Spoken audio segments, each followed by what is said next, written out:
Hi, my name is Chris. My engagement party should have been the happiest night of my life, yet the chairs reserved for my parents and sister stayed empty. And while strangers celebrated around me, my own sister told my fiancé I faked having cancer. Imagine watching the people who raised you choose lies over love, betrayal over family. If my own blood could erase me so easily, what else were they willing to destroy? The evening should have been the start of a chapter I'd remember with warmth. The boutique restaurant in Portland's Pearl District was glowing with strings of warm lights, draped like fallen stars across the ceiling. The tables were set with polished silver, the soft hum of a jazz trio filling the air.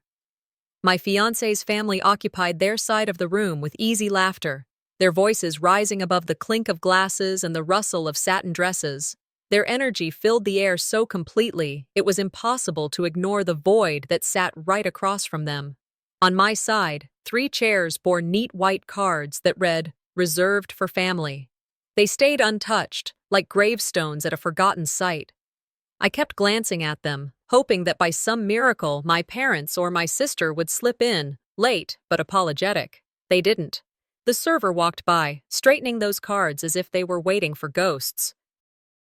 I sat frozen in my chair, smiling for the camera when needed, my heart twisting every time I glanced toward the emptiness. In America, when someone gets engaged, it isn't just a contract between 2 people, it's a promise between families. Neighbors, coworkers, and old friends expect to see a show of unity. Elders especially believe milestones should never be missed. But there I was, staring at 3 silent chairs, knowing that anyone watching saw the message clearly. My family had chosen absence. And as I forced my lips to curve into a smile, a thought pounded in my chest. You'd think the people who raised me would be here, but those chairs stayed empty all night. 6 months earlier, when planning had just begun, I had handwritten each invitation. I chose thick ivory paper, the kind that leaves a soft impression when ink flows across it. I thought the personal touch would remind them that this night mattered.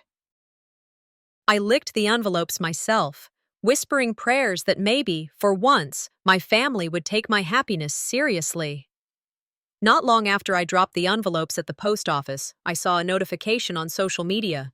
My sister Sable had posted a story, a picture of the invite with the caption, "Another party, LOL."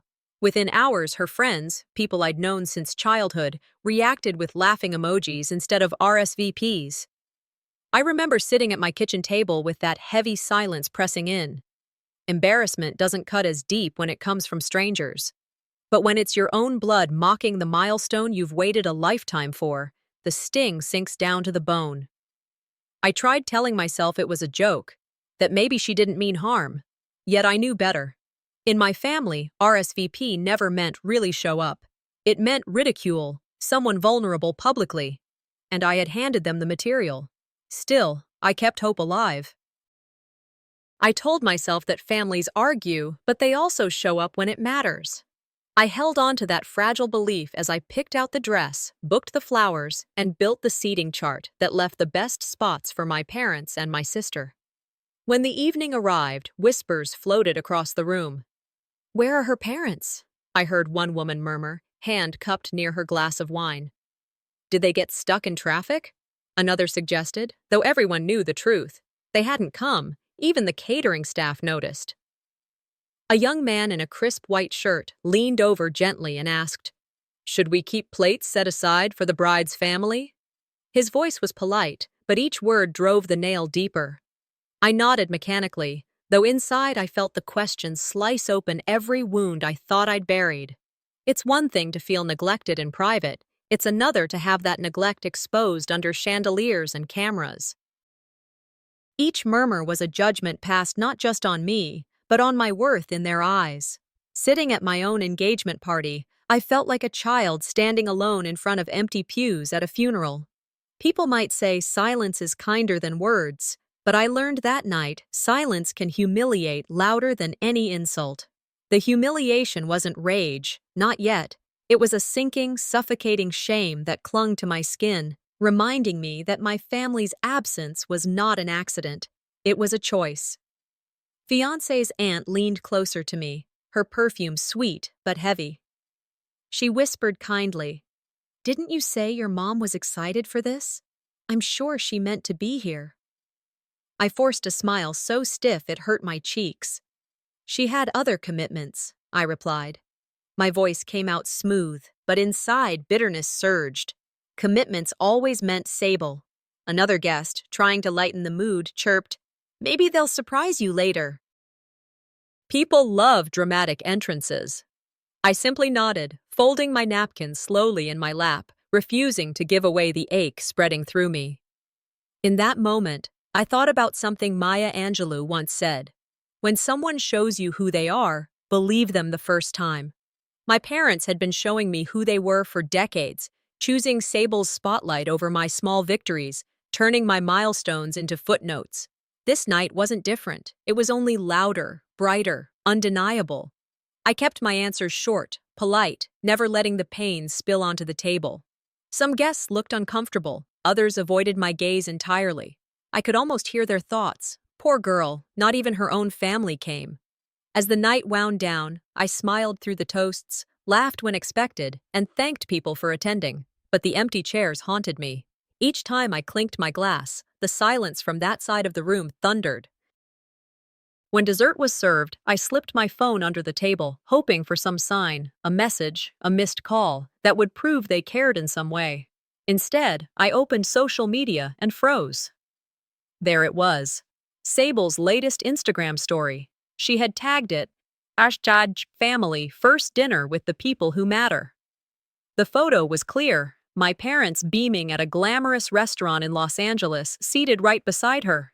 The table glittered with champagne glasses, the background full of laughter. My breath caught and my chest tightened. That image said more than their absence ever could. It wasn't that they forgot. It wasn't that life pulled them elsewhere. It was deliberate.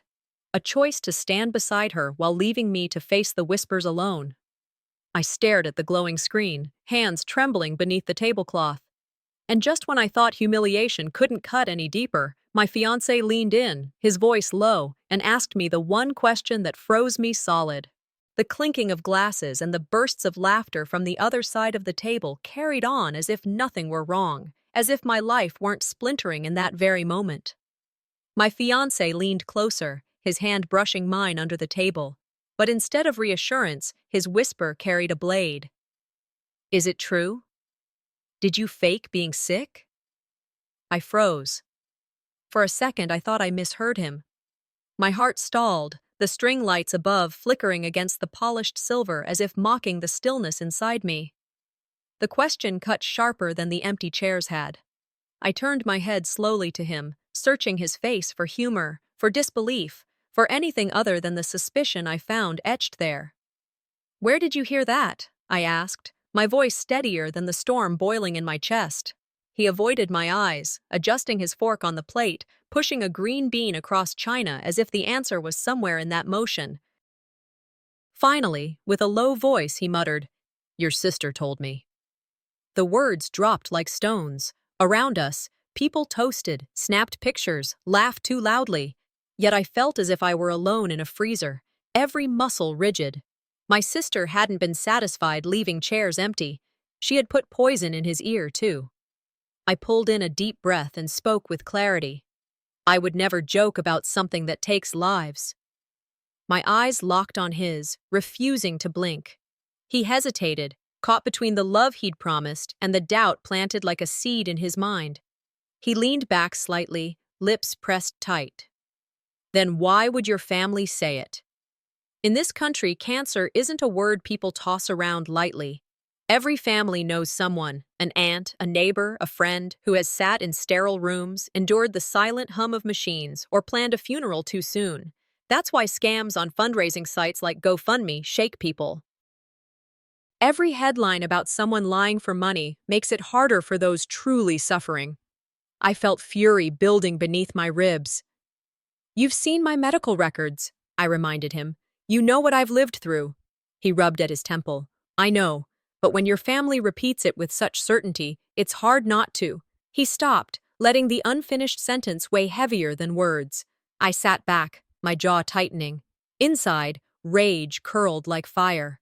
Sable hadn't come to celebrate. She had carefully orchestrated a whisper campaign to destroy the one happiness she couldn't control. She hadn't simply missed my night. She wanted to rewrite it.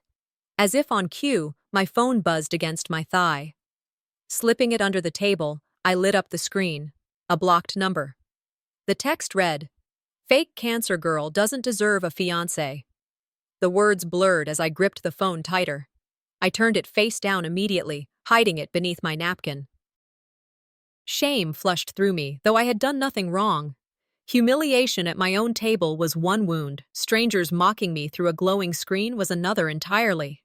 For a moment, I wondered if it was Sable herself or one of her friends, people who'd known me since middle school, spreading the slur. In America, cyberbullying isn't some abstract concept. It's neighbors, coworkers, old classmates, hiding behind anonymity but wielding knives all the same. I took a slow sip of water, letting the coolness anchor me. The whispers of the guests seemed louder, the music fainter, every sound twisted through the filter of that text. I thought to myself, the empty chairs hurt, but this, the chorus of unseen voices mocking, was an orchestra of cruelty. Guests began noticing the strain on my fiancé's face. One man at the table laughed lightly, trying to break tension. "Cold feet already?" he joked, patting my fiancé's shoulder. Laughter trickled from others, but it was hollow, uncertain. I forced a faint smile, disguising the storm inside me. My hands remained folded neatly in my lap, though my fingernails dug small crescents into my palm. Around me, conversations turned to trivialities, wine pairings, upcoming vacations, a new restaurant in town. But I heard none of it. All I could hear was the echo of that accusation. "Did you fake being sick?" Words can't be unsaid. They hang like smoke in the air, staining everything they touch. Once they're released, they seep into clothes, hair, memory. No matter how many windows you open, the smell lingers. I made a choice in that moment. I wouldn't explode here, not in front of his family, not under those lights. My anger would not be a performance for their entertainment. Instead, I would wait. I would watch. I would choose my ground. I thought of Eleanor Roosevelt's words, "No one can make you feel inferior without your consent." Tonight, I refused to hand them that power, at least not out loud. After hours that dragged like years, the dinner drew to a close. Guests clapped backs, kissed cheeks, offered congratulations that sounded brittle. I smiled, thanked them, accepted hugs, though inside I felt every gesture as another layer of weight pressing me down. I excused myself, stepping outside into the chill of Portland's night air. The street was quiet, lined with parked cars and the distant echo of a bus braking. I drew in the cold air, letting it sting my lungs, hoping it would steady me. But my phone buzzed again. Same number. Another message. "He'll leave you soon. Everyone does." The words glared from the screen. I stared, my hands trembling. Empty chairs were painful enough. But this knife my sister had slipped into his hand, might kill what was left of us. I lowered the phone, my reflection caught in the darkened window beside me, my lips pressed tight, my heart pounding. And in that reflection, I saw more than just a woman humiliated by her family. I saw a woman standing at the edge of a battle she never asked for, but could no longer avoid. And as I stared at that glowing screen, I knew this was only the beginning of a war I never asked for. The morning light crept in through the blinds of my small apartment, pale and unkind, as though it had no sympathy for the exhaustion pulling at my body. I sat at the kitchen counter, clutching a mug of coffee that had long gone cold, watching the steam dissipate into nothing. The air was still, heavier than any silence I had ever known.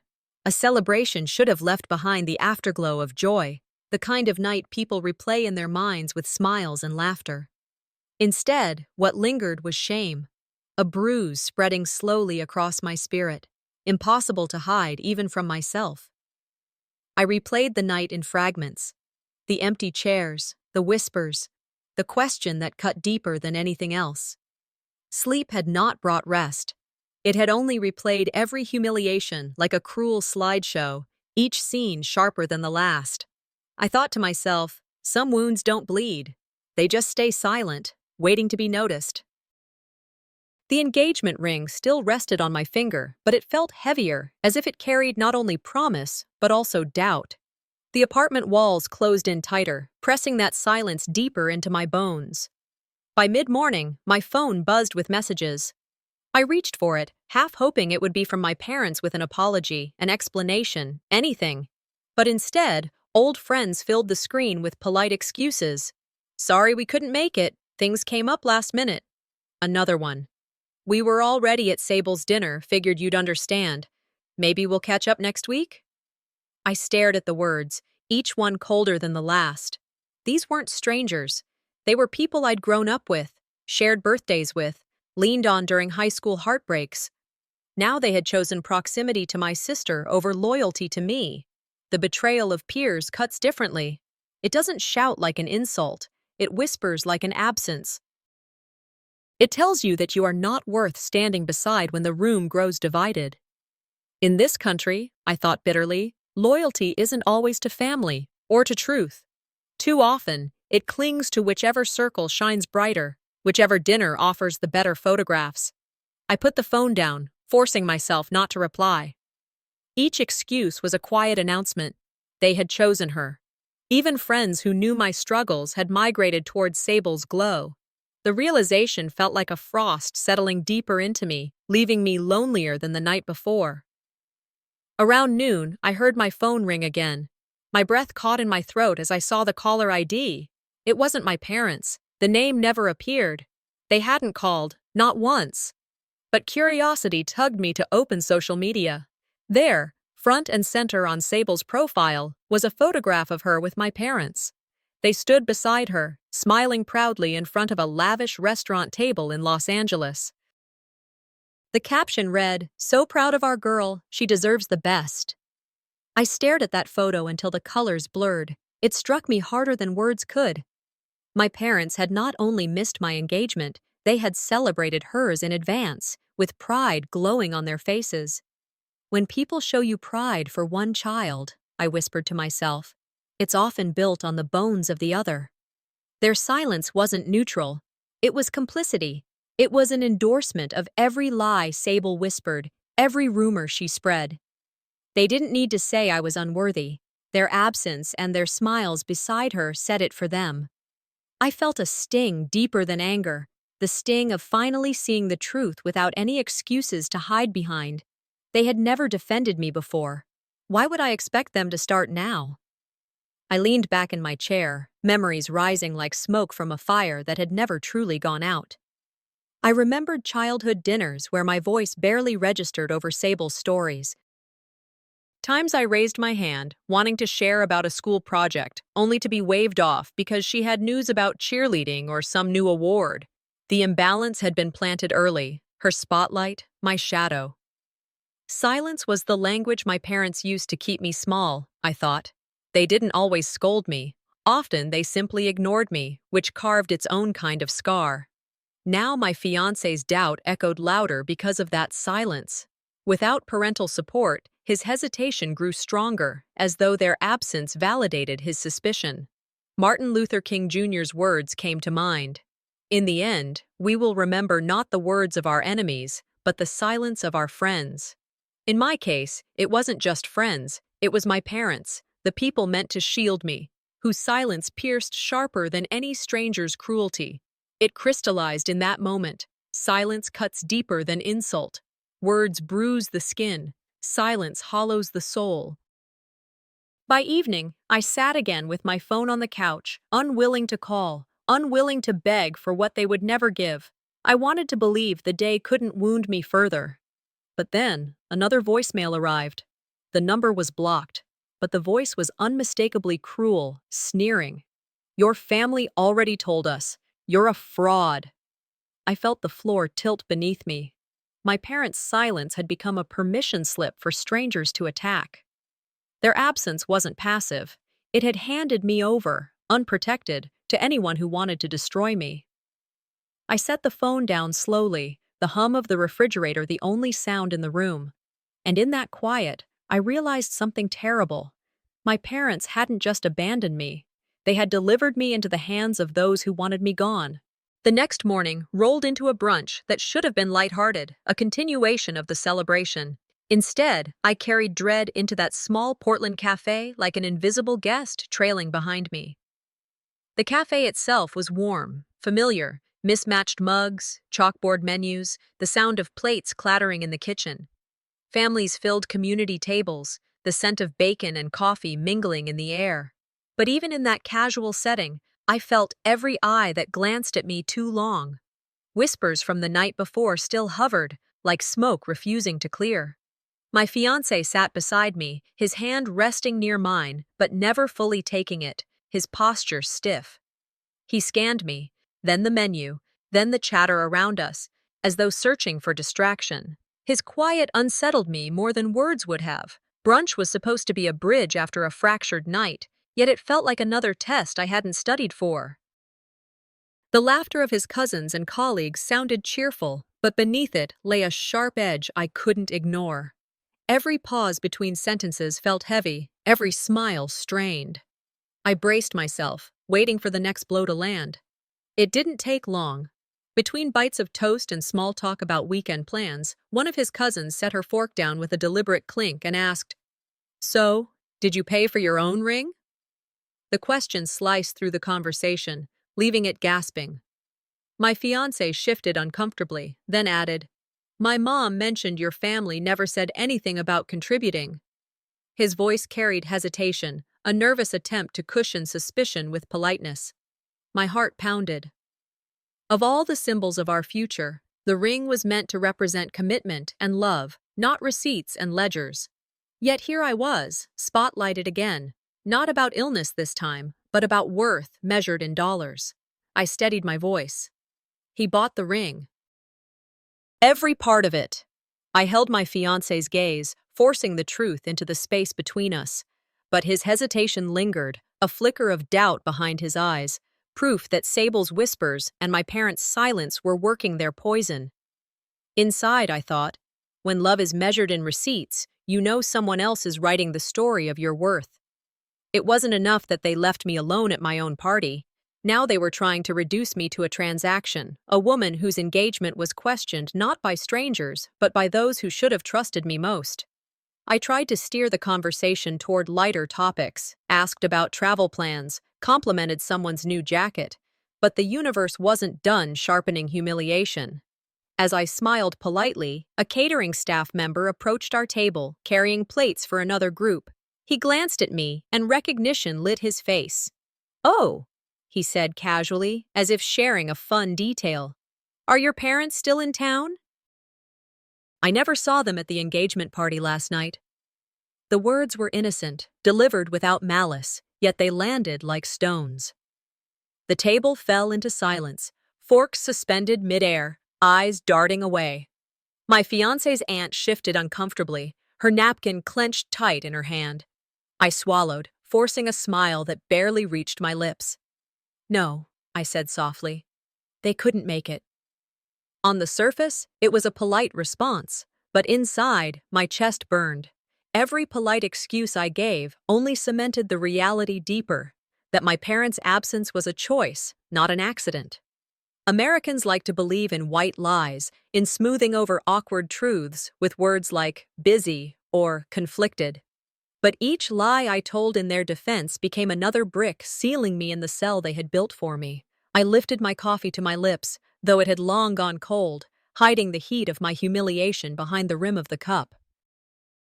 Later, when the brunch ended and we stepped outside, drizzle misted against the sidewalks, turning the air gray. I stopped walking and turned to my fiancé. "Why do you keep questioning me instead of them?" He hesitated, his hands shoved into his pockets. "Because they're my only window into your family," he admitted. "And they all say the same thing." The words pierced deeper than he knew. His trust, once so steady, was slipping toward the voices that had always tried to erase me. Bitterness rose in my throat, but I refused to shout. I steadied my voice, though it trembled with warning. "This pattern is destroying us. Every time you believe their whispers, you chip away at me. At us." He looked away, rain dampening his hair. "I'm just trying to understand," he muttered. "Understand this," I said firmly. "Trust is like a glass. Once cracked, it never shines the same. My voice softened, but the edge remained. If you keep believing their whispers, you'll lose my voice forever. He didn't answer. The silence between us was louder than any argument. I left the cafe earlier than planned, walking alone down slick sidewalks, drizzle painting my coat with dark patches. My footsteps echoed, each one heavier than the last. Sometimes betrayal doesn't come with knives. It comes with questions asked in front of others, questions meant to plant doubt like seeds in fertile soil.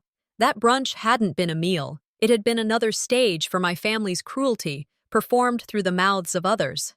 My phone buzzed in my pocket. I hesitated before pulling it out. Another blocked number. Another message. He's starting to believe us. Soon he'll leave. I stood in the drizzle, the words glowing on the screen. My chest tightened, not just with anger, but with urgency. They had already stolen my family. If I didn't act soon, they would steal my future too. Later that week, I found myself walking back into the same restaurant where my engagement had first unraveled. This time, the guest list was shorter, just a handful of close friends, my fiancé, and me. The idea was to restore some dignity after the humiliations of the main event. But from the moment I stepped inside, I felt the invisible weight pressing on my chest. The tables were set more modestly, no strings of lights or floral arches, just plain linens and flickering candles. Friends tried to keep the air buoyant, asking about honeymoon plans, joking about the weather, laughing at small things. But each smile felt brittle, every toast hollow. The absence of my family still loomed like a shadow over the room, and everyone knew it. Their silence had not only been noticed, it had become the topic people skirted around like broken glass. As dishes were served, I caught the sideways glances, the careful pauses before questions, the way conversations turned toward safe ground. I forced myself to laugh when others did, though inside I felt as though I was sinking. It didn't take long for the cracks to show. One friend leaned closer to another, not realizing I could hear her whisper, "Are they estranged from her family? It's so strange, isn't it?"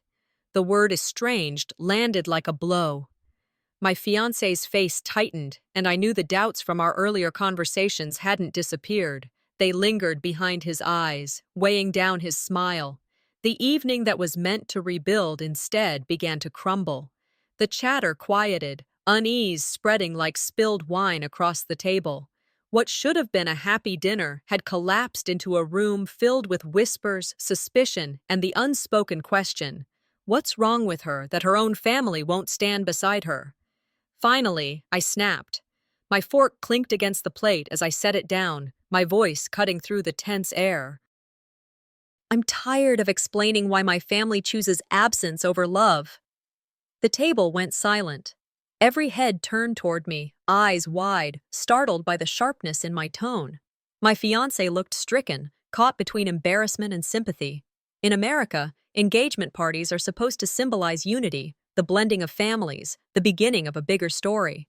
My unity had been shattered, replaced by a performance of fractured loyalties, and now, for the first time, I let the frustration spill past the careful smiles. In the middle of that tense silence, my bag buzzed against my chair. I glanced down, noticing multiple missed calls from my father. My chest tightened, unsure whether to ignore or answer. Against my better judgment, I pressed play on the voicemail, curiosity laced with dread. My father's voice filled the quiet space around me. "Don't embarrass us further. Stop dragging the family's name down." The words rang out like thunder, chilling every corner of the table.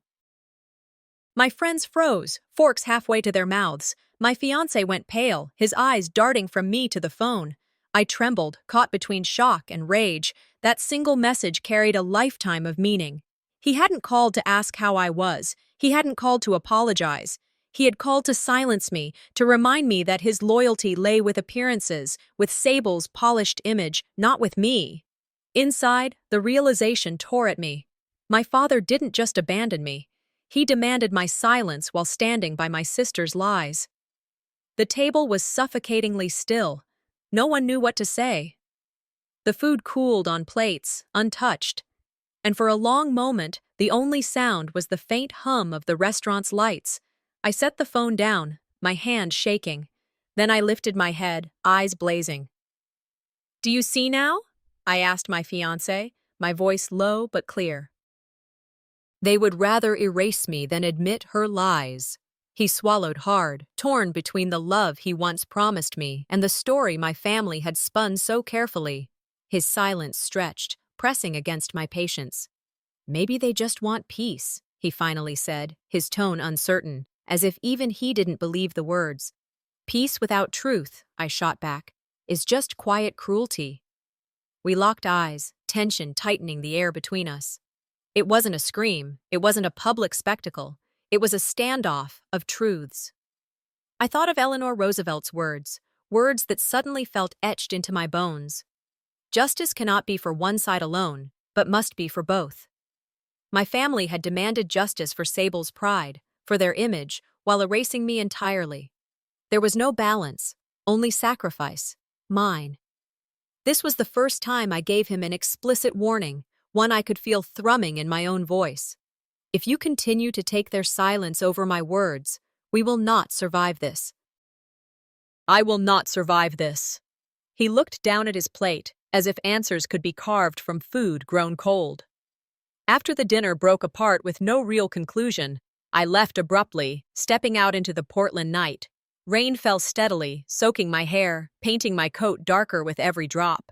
The streets reflected neon signs in puddles, each one rippling with passing cars. I walked toward my car, my father's voicemail replaying in my head until the words grew louder than thunder. Don't embarrass us further. Stop dragging the family's name down. Each repetition wasn't just an echo. It was a declaration of war, one they thought I would never fight. But I knew differently now. They hadn't just skipped my night. They hadn't just left me alone with empty chairs. They had declared war on me, in silence and in words, and if they thought I'd stay quiet after this, they had no idea who I was becoming. A few days passed after the dinner that collapsed into whispers and silence, yet I still carried the sting of my father's voicemail like a bruise beneath my ribs. My apartment became my refuge, though even here the air felt heavy, laced with doubts that refused to leave. The rain outside had washed Portland clean, but inside I was tangled in the dirt of humiliation. I thought I was alone in this fight until I heard a knock at my door. When I opened it, Indira stood there, my cousin, the one person in the family who had always managed to slip me truths between the lies. Her expression was cautious, her coat damp from the drizzle. She didn't wait for me to invite her in. She stepped across the threshold, clutching a small USB drive in her hand. You need to hear this, she said, her voice steady, her eyes flicking around as if to make sure no one had followed her. I set my mug aside, my fingers trembling as I plugged the drive into my laptop. The recording crackled to life, and there it was, Sable's voice, laughing with a friend. She actually thinks he'll stick around, she sneered. All I had to do was tell him she faked being sick, plant the seed, and watch it grow. My breath caught. I pressed pause, then play again, forcing myself to listen. Indira's eyes searched mine. My hands shook, but my face hardened into calm. She said it outright, Indira whispered. She wanted Leora to doubt you, and now you have proof. It was pain sharpened into clarity, betrayal caught on tape. But it was also relief, evidence, a rope to cling to in the storm. For the first time since the chairs stayed empty, I felt something shift inside me. Truth is quiet until someone dares to play it out loud. Indira wasn't finished. She opened her phone, swiping to a video clip. There's more, look! The screen lit up with images from Sable's own event, posted proudly online. My breath stilled as I recognized the slideshow playing in the background, photos I had curated for my engagement night, childhood snapshots of me with our grandmother, the woman who raised us with gentleness when our parents were too busy, pictures of birthday cakes, school plays, her arms wrapped around me in proud hugs. But in Sable's version, my presence had been diminished. She had reframed those images to glorify herself, as though my history belonged to her. I pressed a hand against my chest. Those were supposed to be for Grandma. I built that slideshow for her memory. My voice cracked, fury and grief colliding. They've stolen everything, from the past I lived to the future I planned. Indira placed a hand on mine. They want to erase you, Elowen, but they can't erase what's real. You have to hold on to this. I nodded, though tears blurred my vision. The theft wasn't only about photos or lies. It was about rewriting me out of my own story. As evening deepened, we sat across from each other at the table, the laptop glowing between us. I asked the question I hadn't dared voice. Do I show this to Laura now, or do I wait? Indira leaned forward, her tone pragmatic. Patience. Timing matters more than volume. If you throw this at him in the middle of a fight, it'll sound like desperation. You need to wait for the moment when he can't deny it, when the evidence stands taller than their noise. Her words reminded me of something Americans see daily in courtrooms and TV dramas. Evidence wins, not emotions. It's not the tears on the witness stand that sway a verdict. It's the receipts, the recordings, the documents. We outlined the strategy. She would keep digging quietly, sending me anything she uncovered. I would stay composed, storing each piece until the case was undeniable. In this country, Indira said, people understand. Receipts matter more than tears. For the first time, I agreed. I would not lash out. I would play smart. After she left, I sat alone, the apartment lit only by the dim screen of my laptop. I pressed play again on Sable's recording. Her laughter filled the room, and each replay turned my humiliation into fuel. I opened a notebook and began to write. On one page, lie number 1, faked illness. On another, lie number 2, slideshow theft. I filled the margins with observations, connecting lines between actions and motives. The notebook became both shield and sword.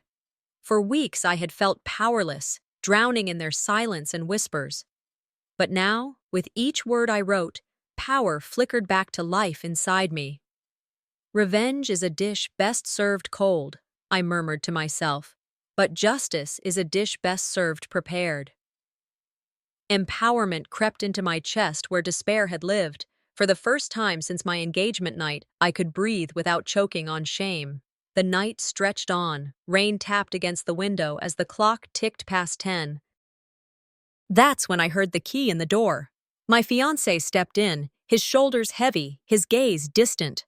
I snapped the laptop shut quickly, sliding the USB drive into my pocket. The time wasn't right. He looked at me, weary and uncertain. Can you prove any of this, Elowen? He asked, his voice low. Or is it just your word against theirs? I held his gaze, my hand pressing against the pocket that carried my proof. Inside, my mind whispered, my evidence was ready. The question wasn't whether I could prove it, it was when to strike. And in that instant, I decided the perfect battlefield wasn't here at home, buried in late-night arguments. It would be at their table, in front of the world they so carefully curated. I woke to the sound of my phone buzzing over and over again on the nightstand. The morning light barely filtered through the blinds, but the glow of notifications turned my bedroom into a small storm. With half-shaking hands, I unlocked the screen. Dozens of alerts lit up. Tags, comments, messages. At first, I thought maybe someone had shared a kind word. But then I saw it. Sable's face filled my screen, radiant and smug, her arm hooked around my parents. The caption blared across the top of her Instagram story. Family first dinner with the people who matter. It spread fast. I saw the same story reshared again and again by mutual contacts, cousins, even friends who once promised they'd stand beside me. Each repost stung sharper than the last. The comments underneath were worse. What a beautiful family! So proud of you, Sable. This is what loyalty looks like. Humiliation washed over me, not because strangers saw her post, but because everyone I had grown up with now had visible proof that my family had chosen her. Online images rewrite narratives faster than truth ever can. In America, people believe the photograph over the memory, the hashtag over the testimony. I stared at the screen, breath caught in my chest. My family wasn't just absent anymore. They were actively announcing that I was expendable. And the sting of that betrayal was sharper than any silence. By noon, it had grown worse. Sable launched a hashtag campaign, #FamilyFirst, something that spread like wildfire in our small circles. Pictures of childhood flooded social media, but they weren't mine anymore. They were twisted. There was Sable with me at age 7, frosting on our cheeks from Grandma's kitchen. The caption? She was always the troublemaker, but we stood by her. Another photo, our family vacation in Cannon Beach, where my awkward grin had been cropped out, replaced with a glowing message. Even when some kids struggled, family carried them through. Scrolling faster, my heart raced. Each image told a story that erased me, rewrote me into someone I didn't recognize. It wasn't absence anymore. It was theft. They didn't just erase me, I thought bitterly. They rewrote me. In this digital age, hashtags can bury a human being. People don't question the authenticity of a trending post. They consume it, absorb it, repeat it. My truth had no audience. Her lie had a stage. I dropped the phone on the couch and pressed both hands against my face, fury and helplessness battling inside me. I wasn't losing just my family. I was losing the narrative of my own life. Later that evening, as I scrolled again against my better judgment, I saw a picture that nearly stopped my heart. Sable had hosted another dinner, this one full of familiar faces. And there in the group photo, smiling beside her, was Eris, my best friend since childhood. The girl who once slept over every weekend. The one who held my hand when I buried our grandmother. The one who swore she'd stand with me no matter how loud Sable became. And there she was, laughing with the very person who had torn my life apart. The betrayal cut deeper than any stranger's jeer. Betrayal from friends is colder, sharper, because they know the cracks you carry. Eris knew my struggles. She knew the sleepless nights, the doctor visits, the way I had begged my family for scraps of attention. And still, she chose them. A flash of memory hit me. Me at 12, crying in Eris's bedroom, confessing that I always felt like the invisible child. She hugged me then and said, "I see you." Now she stood with the ones who refused to. She knew my truth, I whispered aloud, and she still chose them. I closed my eyes, grief simmering into something hotter. Anger. The next afternoon, fate forced the confrontation I hadn't been ready for. I walked into a small cafe downtown, hoping only for quiet, but froze when I saw her. Eris sat by the window, a latte in hand, scrolling her phone. She looked up, and our eyes met. For a moment, guilt flickered across her face, but she didn't look away. I approached, every step heavy. "Why?" I asked simply, my voice low. She sighed, setting her phone down. "Why what?" "Why would you stand beside her lies?" Her jaw tightened. She hesitated, then answered with a bluntness that knocked the air out of me. "Because she wins, Elowen, and nobody wants to stand on the losing side." The words landed like a hammer. The truth wasn't about loyalty or honesty. It was about power, about image. Sable controlled the narrative, and Eris wanted to bask in the light of her crown. I felt something in me crystallize. In families like mine, truth doesn't matter. Appearances do. And some people prefer a crown of lies to the scars of loyalty. I stared at her, the weight of her betrayal pressing down, but also clarifying the lines. She wasn't mine to lean on anymore. She had made her choice, and it wasn't me. "Then you're exactly where you belong," I said quietly, and turned to leave. The drizzle outside welcomed me like cold applause. My coat soaked quickly, but I didn't care. The betrayal had taken nearly everyone I thought I could count on. My parents, my sister, my best friend. But I realized as I walked that what I had lost in them, I had gained in silence. And silence could be a weapon if I chose to wield it. I lost my parents, my sister, my friends, I thought. But losing my silence? That was next. My phone buzzed again, and I glanced down. A text from Indira lit the screen. "We need to meet. I found something else." Hope flickered faintly. If the first evidence gave me something to fight with, this new piece could change everything. The evening I dreaded arrived faster than I expected. Seattle's skyline shimmered outside the hotel windows as I walked into the private dining hall that had been carefully reserved for this reconciliation.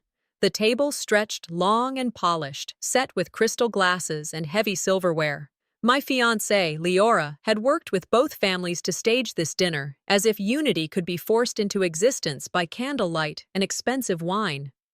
Polite greetings fluttered across the room, but they sounded brittle, rehearsed.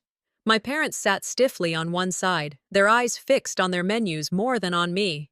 Sable arrived late, sweeping in with her perfect smile, the room bending slightly in her direction as it always had. The air crackled like static, tension vibrating beneath every clink of glass. Leora stood at the head of the table, his voice calm but weighted with resolve. "Tonight, we clear the air. No more whispers." His words echoed through me like a verdict waiting to be read. And this wasn't just another dinner. This was the night that would decide whether the truth finally had a voice, or whether betrayal would win. My chest tightened, dread mixing with a stubborn determination. It began sooner than I thought. Between the first course and the second, Sable reached into her handbag and slid a folded stack of papers onto the table. Her manicured nails tapped against them like a drumbeat of victory.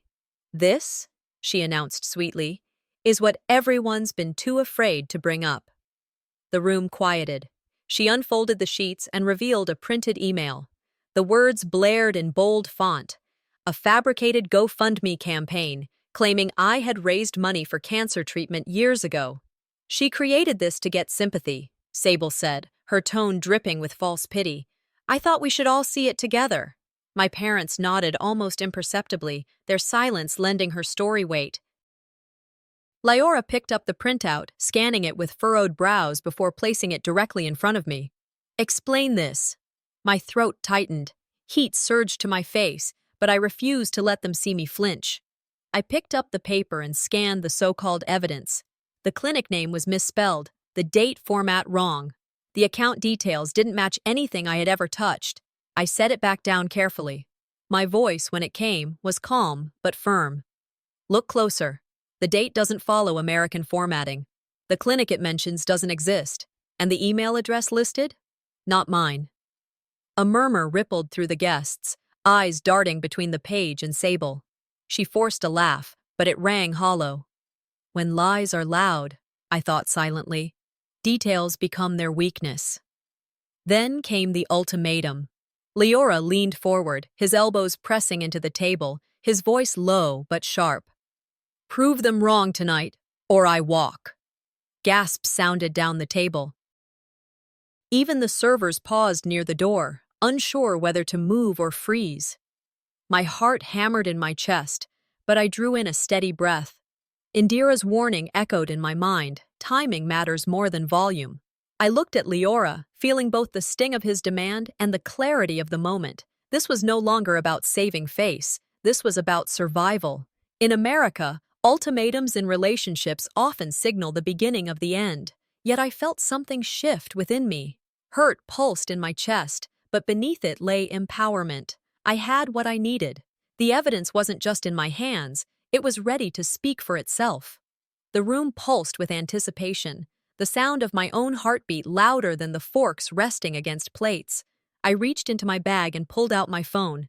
My fingers moved steadily, though inside I trembled. With one press of a button, Indira's recording filled the air. Sable's voice, unmistakable, poured from the speaker. I told him she faked cancer. I just needed him to doubt her long enough to break them apart. Silence fell like a stone. The words hung heavy, undeniable, impossible to twist. Gasps escaped from guests. My parents' faces drained of color. I lifted my head, my voice cold but steady. "This is your truth? This is your golden child?" My mother stammered. That's not what she meant." Sable shot to her feet, her face burning. "That's edited. She twisted it." But no one looked convinced. The room had shifted. For the first time, I wasn't the one on trial. They were. The rapid fire of voices clashed, guests whispering, relatives demanding answers, the clink of glass as someone pushed their plate away. And through it all, I sat straighter, calm, rising like armor. This was no longer humiliation. This was catharsis. Chaos rippled at the far end of the table, parents red-faced, Sable trembling with fury, friends exchanging uneasy glances. But through it all, one figure remained still. Leora stood silently, his eyes fixed on me, unreadable. I held his gaze, waiting, not for their apology, because it would never come, but for his decision. The room grew so quiet that I could hear the faint hum of the air conditioning, the breath of every guest caught in their throat, and when he finally opened his mouth, the entire room leaned in to hear if love could still survive the ashes. The recording ended, and for a long stretch of time, no one spoke. The dining room was filled not with voices, but with silence so heavy it almost seemed physical. Crystal glasses gleamed on the table, plates of untouched food sat cooling in the flickering light, yet the air carried a weight that pressed against my chest. I looked around. Guests shifted uncomfortably, some exchanging whispers behind raised hands. Leora's relatives stared at me, stunned, while others avoided my gaze entirely. My parents sat rigid, their expressions taut, like masks cracking under strain. "It was a misunderstanding," my mother said suddenly, her voice breaking the stillness. She forced a brittle smile. "You've taken her words out of context." It's strange, I thought as I studied her face. When the truth is finally loud, liars become suddenly quiet. I felt the smallest shift in power. For once, it wasn't me fumbling for defense. The burden was sliding to them. But I braced myself, because I knew my family well enough to know a counterattack was inevitable. It came, as it always did, through Sable. She erupted, her composure shattering like glass dropped on tile. "That's fake!" she screamed, shoving her chair back so hard it scraped across the floor. "She's twisting everything! You're all being manipulated!" Her hands slammed down on the table, rattling the silverware, sending a glass of water toppling over. Gasps rose from the guests as they recoiled from her fury. My mother rushed to calm her, but her voice cracked under the pressure. "She's jealous," she blurted, her hand clutching Sable's arm. "She always has been. This is just another performance to make herself the victim." I didn't move. I didn't need to. The more they spoke, the more credibility slipped away from them. Guests' expressions shifted, disbelief shadowing their eyes, lips pressed tight, arms crossing over chests. Americans value composure, and those who lose it rarely win the room. I stayed still, watching chaos unfold like a storm I'd been predicting for years. For once, I realized their humiliation wasn't mine to carry. It was theirs, and they were handing it out freely. Then came the moment I hadn't expected. My father stood. Slowly, deliberately, he pushed back his chair and walked around the table. My heart stumbled in my chest. Hope flickered, small, fragile, but alive. Maybe he would finally see me. Maybe, just once, he would choose truth over image. He stopped beside Sable, placed a steady arm around her shoulders, and looked at me across the wreckage of the dinner. "Enough," he said firmly. "She's still my daughter, and I stand with her." A gasp escaped from someone at the far end of the table. It was the sound of an entire room realizing what I had known all along. He had chosen his side. Inside, something broke cleanly, as though years of longing had been crushed into dust in a single gesture. My narration played silently in my head. He turned his back to me, not in silence this time, but in full view of everyone. I stared, devastation spreading slowly, deliberately. Years of hoping for validation had ended with a single embrace that wasn't mine. The whispers turned louder now, unrestrained. Leora's relatives shook their heads, their disapproval no longer hidden. One of his uncles muttered audibly, "I've never seen a family expose themselves like this." The words stung, but not in the way they used to. My pain was there, yes, but alongside it came a grim clarity. They are not my protectors, I thought bitterly. They are my executioners. I had once believed silence was neglect, passivity, a void, but tonight proved otherwise. Silence was an active weapon, and my family wielded it with precision, shaping every doubt, every whisper, every room I entered. A line formed in my mind, one I wished to share with every person watching this collapse. Sometimes the worst prison is expecting loyalty from the disloyal. That night, I stopped expecting it. I pushed my chair back and rose to my feet. My body trembled, but my voice carried steady across the fractured table. "You've made your choice," I said, my words even. "I'll make mine." Murmurs rippled through the room as I turned and walked toward the exit. Their faces blurred in my peripheral vision, red with rage, pale with shame, twisted with disbelief. They thought they humiliated me, I told myself, every step firm. But in truth, they humiliated themselves. The doors opened to the cool Seattle night. I inhaled deeply, filling my lungs with air untainted by whispers. And outside that dining hall, I realized reputation would be their downfall, not mine. A few days after that catastrophic dinner in Seattle, I thought the storm might settle. But storms don't end when the rain stops. They linger in the mud left behind.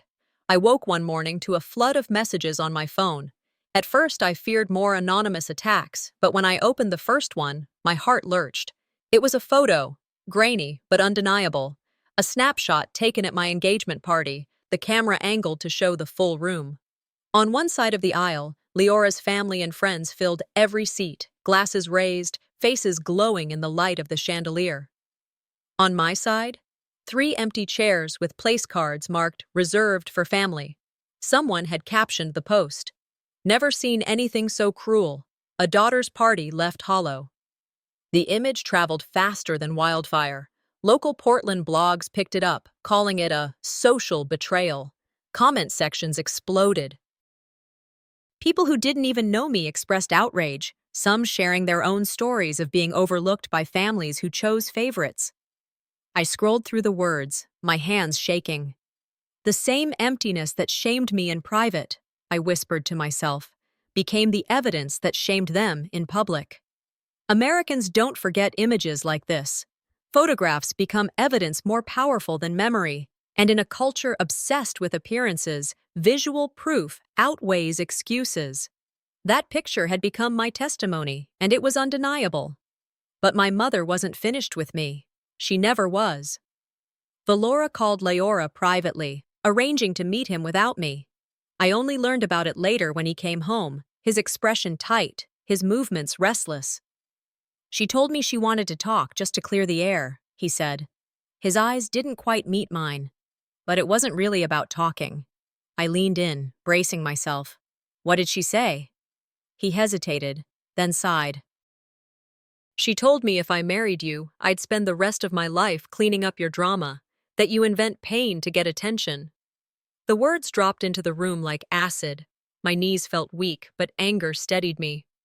"So it's not enough to abandon me," I muttered. "She has to sabotage me too." Leora rubbed the back of his neck. I won't lie, it shook me. For a moment, I didn't know what to believe. I turned away, my chest burning. Parents are supposed to protect their children's future, not poison it. Yet mine had always chosen the mask of family image over the substance of love. This was just the latest act in a play they'd been performing my whole life. By the weekend, the photo of the empty chairs had gone from blogs to national feeds. I started receiving messages from strangers. One woman wrote, "I went through something similar. Stay strong. They'll regret it when they realize what they lost." Another said, "I cut ties with my toxic family years ago." It's hard, but it's freedom. You're not alone. The validation from strangers, people who had never shared a holiday with me, never sat at my grandmother's table, meant more than anything my parents had said in years. Meanwhile, the backlash reached Sable and my mother. Their accounts filled with angry comments. "How could you do that to your daughter?" Proud of what? Proud of cruelty?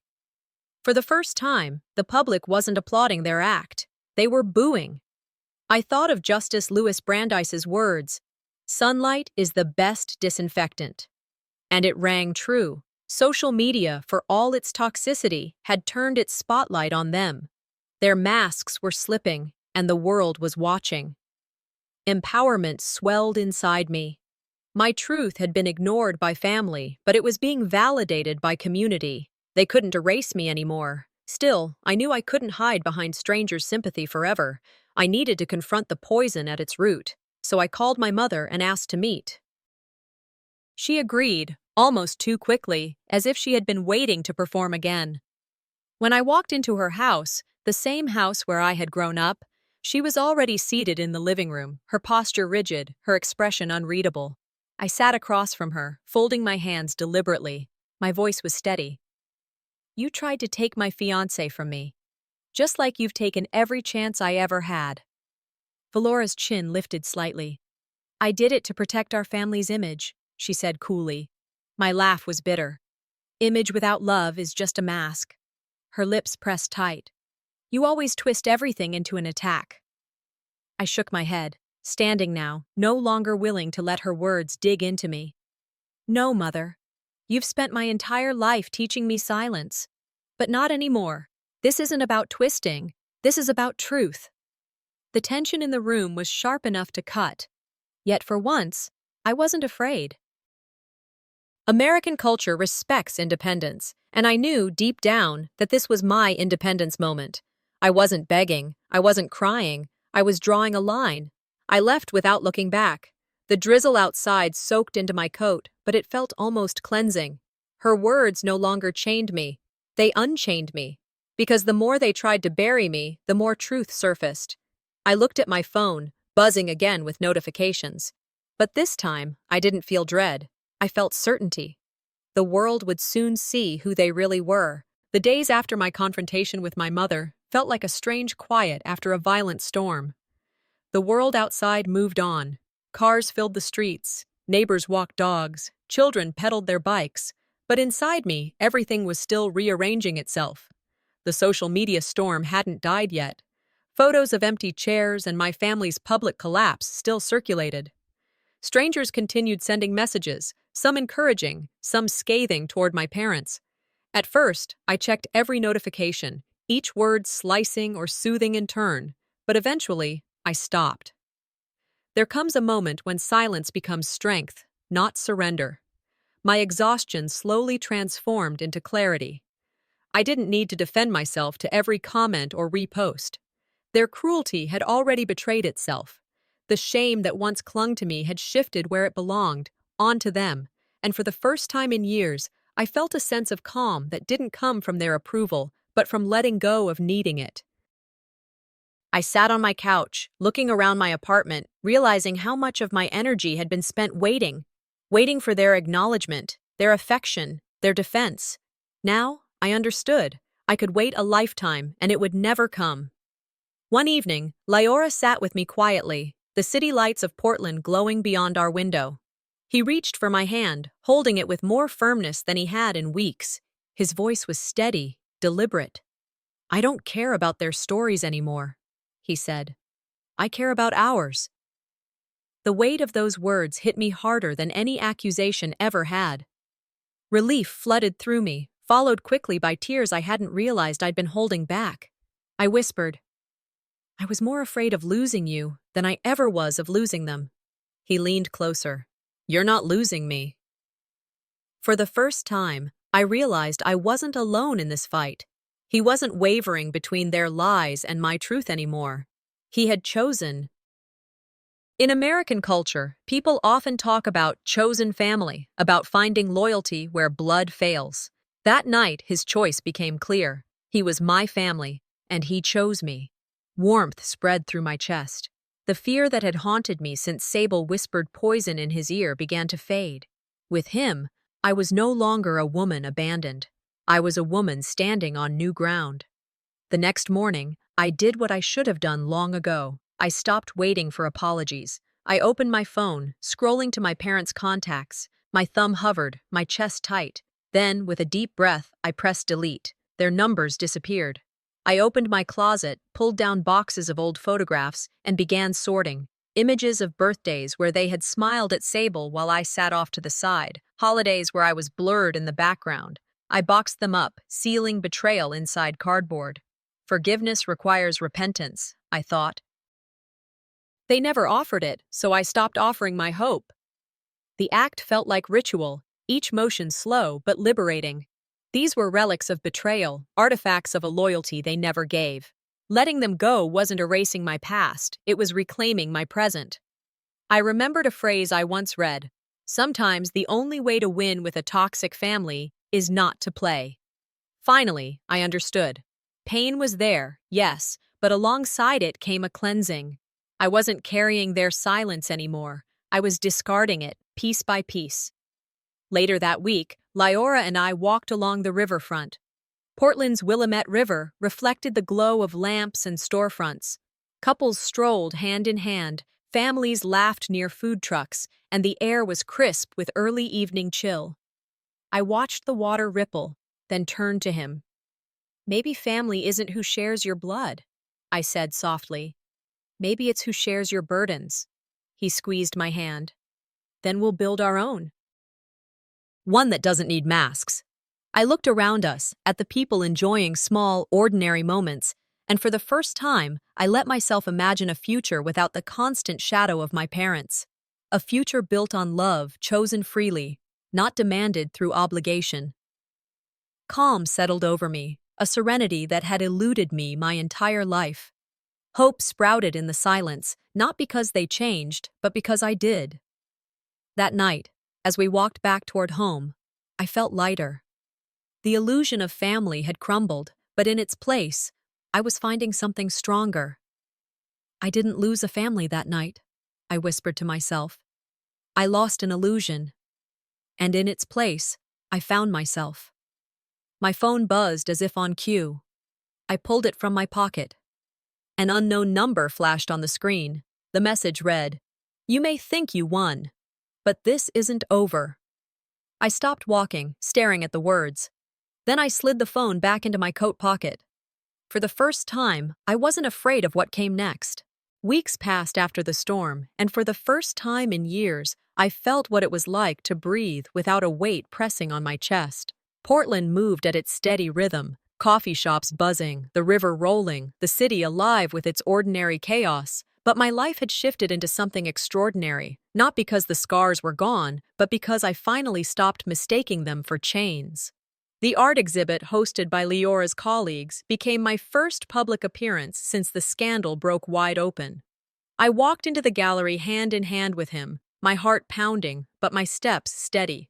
The chatter inside quieted when people noticed us, and then a ripple of congratulations began to spread.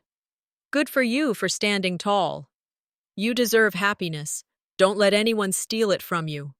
The words came from strangers, but they landed like salve on old wounds. I felt their eyes not with suspicion, but with respect. It was bittersweet, validation from outsiders replacing the silence of family, but empowering nonetheless. For once, the whispers in the room carried honor, not humiliation. Meanwhile, my family's carefully built facade was crumbling. News outlets picked up reports of Sable losing sponsorship deals, brands distancing themselves after recordings revealed her lies. The golden image she had polished for years tarnished overnight. My parents didn't escape either. Friends at church whispered during Sunday service, and former allies no longer returned their calls. A neighbor told me later that she'd seen my mother in the grocery store, overhearing two women in the next aisle whisper, "That's her, the mother who betrayed her own daughter." They had built their kingdom on appearances, and appearances, once shattered, never rebuild the same. The satisfaction wasn't petty, it was justice. In a culture where reputation often means more than truth, seeing theirs stripped bare was the only verdict I needed. A week later, Lyora and I sat by the Portland waterfront. The evening lights shimmered on the Willamette, painting the water with gold streaks. He reached for my hand, his thumb brushing over my knuckles as he spoke. "I promise you," he said, his voice quiet but strong, "our story won't be written by them, only by us." Those words were the ones I had ached to hear, not from my parents, but from the person I had chosen. I smiled faintly, eyes stinging with unfallen tears. "Family may fail you, but love that chooses you, that's stronger than love you're born into." He nodded, pulling me closer. In that moment, I thought of an old proverb I once heard: "The blood of the covenant is thicker than the water of the womb." People often misquote it, but its true meaning resonated now. Chosen bonds can be stronger than inherited ones. With him, I wasn't the abandoned daughter anymore. I was the woman who had built a new beginning. The next step was mine to take. That night, I sat at my desk with a blank screen and typed a final message to my parents. "This is the last time I let you shape my life. I am not your scapegoat. I am free. No begging, no anger, just truth. I hit send, then blocked their numbers, sealing the door they had refused to walk through. Afterward, I placed my engagement ring carefully beside my grandmother's jewelry box, not as a symbol of doubt, but of reclamation.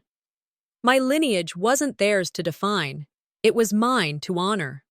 The ritual was quiet, almost ceremonial, and when it ended, I felt lighter than I ever had.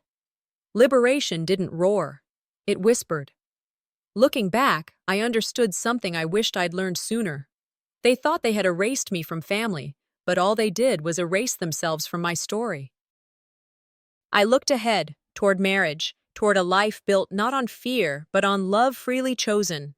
Around me, I envisioned friends, community, maybe even children one day, people who would never have to question whether they were enough.